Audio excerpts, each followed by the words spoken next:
Hi, welcome to Dimensions. I'm your host, Patricia Aguilar, and for today's podcast, the topics to be discussed are what I learned about cultural dimension of food as well as food and social power, followed by food and religion, food habits, food availability, and factors affecting food waste and culinary practices. What is your favorite type of non-Filipino cuisines? Well, for me, it is a French cuisines. Aside from it is very sophisticated, it is also heavenly amalgamation of culture, and the cradle of culinary starts in France.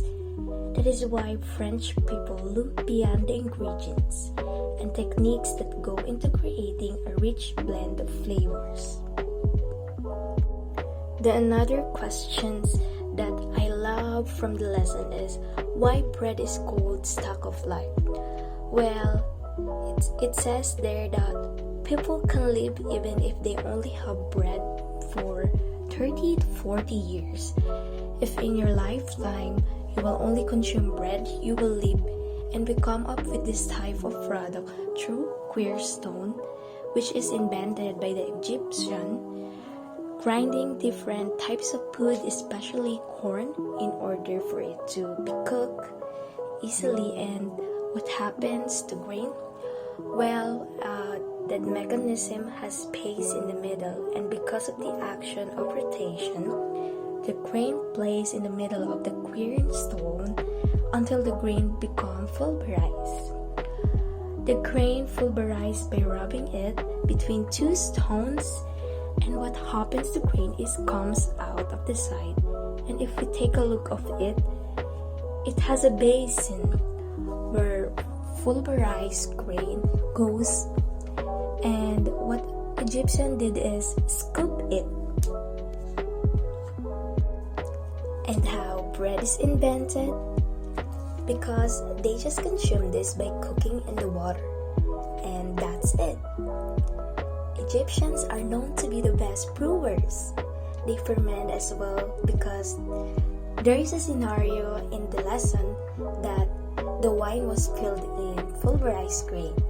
Then Egyptians tried to cook it further, and because of what happened, they discovered the sourdough. During their time, the bread is made up of ground grain and water, and it was adopted by Jewish civilization, and they called it matzah or matzah.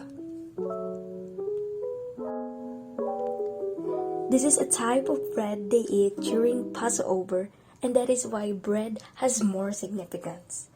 As long as they're able to cook it and able to eat, then that is food. That is why bread called stock of life, because it supports life. I learned also that food and social power among many control over food has been historically one of the major resources of power. In the Middle Ages, banquets of noble family constructed with the endemic hunger among the peasant masses in the various parts of Europe. Those called poaching in the land of the king, local lord, would be food to the dead. The rich people celebrate feasts, while farmers or simply people have usual meals. There is correlation between food and social power, and the best example of this is Marie Antoinette. She really loves a sweet. It looks like she hoarded for sweets. Because of it, people have said she became unpopular among other people. That is why she convicted of treason. What I also remember and love about the topic is food and religion. For the Catholic, bread symbolized the body of Christ. For the Muslim, they are not allowed to eat pork meat. It means when it comes to food, nobody can dictate them because they have their own religious beliefs. That is why people will limit themselves now. When it comes to food habits, we talk about customary of eat for health, And the best example of this is a different cuisines like what I mentioned a while ago is French cuisine because I love their lifestyle. They're very sophisticated and I don't want to taste the food because of its plating. And those three dimensions shows me that there is a deep connection between people and food.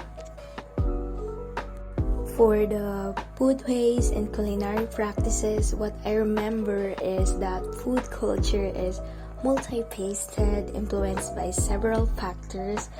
One factor would have more impact on bringing about changes than other factors. Each has varying degrees and extensive influence that makes culture foods around the world interesting and challenging. What I love and what I remember about the food availability in the lesson is that the word tired is a certain type of food that you can consume. Like for example, in the Philippines, what a Filipino eat is what we call a Filipino diet. We're talking about ecological situations, the geographic features, is in the higher or is it in a lower? Is it about sea level? Is it about low sea level? The presence of the other features and how human manipulates the set of environment. Food availability is about why a particular cuisine is available only in this country, in that country, and that is because those factors. Remember, our diet depends on what is available. We can create food, utilize our knowledge, our own know-how to create food, but definitely we eat, or what we eat is depend on what is available. One of the questions I remember from the lesson, and I really love most also, is about the province of Bicol. Bicol is bountiful for coconut milk and chili or sili.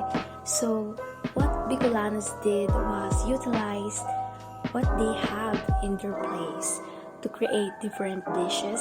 So all of their dishes in Bicol province contains what? A coconut milk. And in doing a feasibility studies, what I remember, one thing that I need to consider is the availability of food in every places. You have to rely on marketing. Europe is able to standardize their cooking due to the state of geographical location and the previous colonization of their country. So Europeans is very eager to explore. They invest in variety of raw ingredients in different countries. They want to explore the world and the power of gastronomy. That is why they bring everything to their country, and the trading established. They trade cloth for ingredients, and after the colonization, Europeans able to standardize their cooking. All of the ingredients can totally find in their country because their trading capability and their desire for navigation is very well. Factors affecting foodways and culinary practices. Geographical location. If the place is located in seaside, then mostly of their local products are seafood. Climate is longer usually, and one of the perfect example is coffee.